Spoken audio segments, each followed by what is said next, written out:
Sometimes we start a great song, but we don't finish it. And then we move on to the next song. That's actually, now sometimes, most of the time as artists, we do that because we want to be creative, not do the work, right? But then we come back to the song. And, you know, we see it and we're like, oh, we forgot a couple things. And for that reason, I always keep the following notes in every song pad, and you should too. Look, to keep organized and not go absolutely insane as an artist, because you have to keep organized. If you're OCD like that, you're creative, you got so many ideas, right? You need to put notes at the top of your lyric pad. And I'm gonna tell you what notes you should put in there in this video really quick. Thank you. Here's a couple things. First of all, you can actually write out the message. What is the song about at the top? Sometimes you may go to the song and not really understand or remember what the song was about, what you were writing about. But here's the thing too. It's also a really good tip to actually write what you think the song's gonna be about before you start writing it, depending on the type of song that it is. Like, what is the theme, the basis? It's like you don't start writing a book unless you already have an idea for it, right? Wow. But a lot of times we just write songs, we're going off of the flows, going off the melodies that we create. But you have a direction already if you already have it in your notes and you already talk to yourself and you already think about, what am I going to make this song about? So on number 1 on the top of your notepad, go ahead and put, what is the song about? What is the message? And it'll keep you stay on track, which means the lyrics are going to come out of you a little bit more real, a little bit more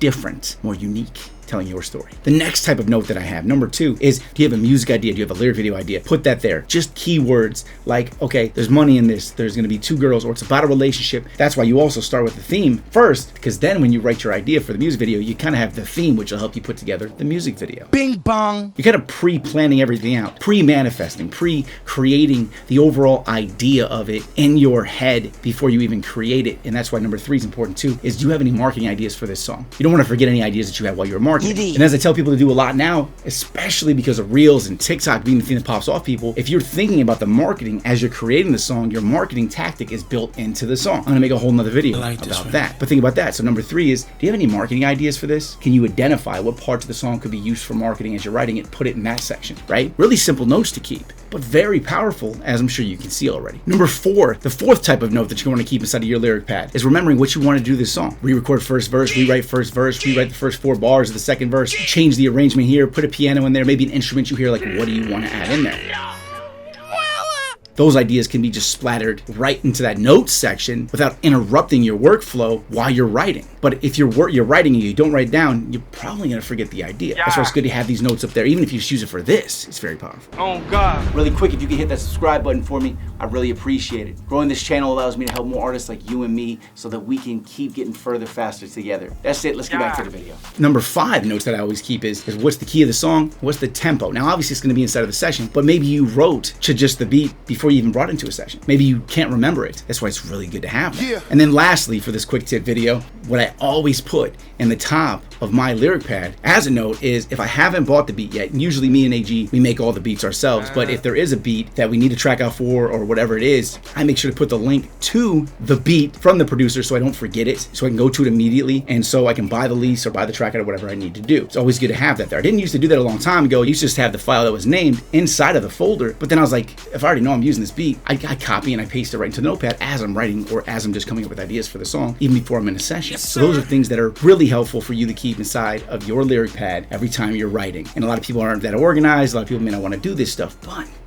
you make it a habit now. It's very simple. Your songs and your creative process is going to go a lot further because all your ideas are in the top. And that's not even the ideas for the song overall. It's really about the whole thing as a cohesive single, as a marketing tool, as a music video. Everything is there for it. And therefore, it has a lot higher likelihood of being completed because you see it as more done overall as an entire campaign. Think about that. You already know what time it is. It's time for word of the day. Hi, my name is Keely, and today's word of the day is melodramatic. Extravagant or exaggerated. Think of dramatic as it means overly dramatic. Here's today's word in a sentence.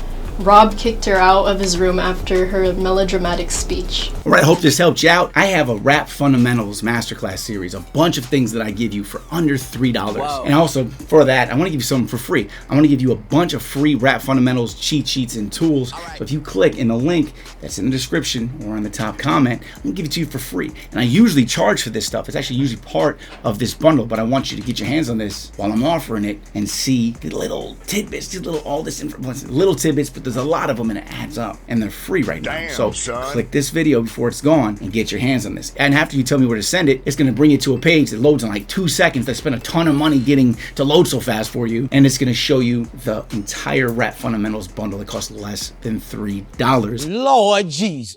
that comes with, I don't know, like it's like 20 things that come with it. It's crazy. And I know where you're at right now, it's a very, very small investment, but it's an investment where you'll appreciate the things that you're learning and take it more seriously. If I give it to you for free, people don't tend to take things as seriously when you give it to them for free. I've learned that. But anyway, get your free downloads below. Go check that out. Go get your free cheat sheet. After you get it, it's going to let you go and check out the rap fundamentals. All right. I'm Rob Level. This is Smart Rapper. Hit me with a sub. Hit me with a like. Hit me with some comments. I read those. Let me know if you got any questions or if there's anything you want me to make a video on. Either way, keep hustling, gang. I'll see you at the top.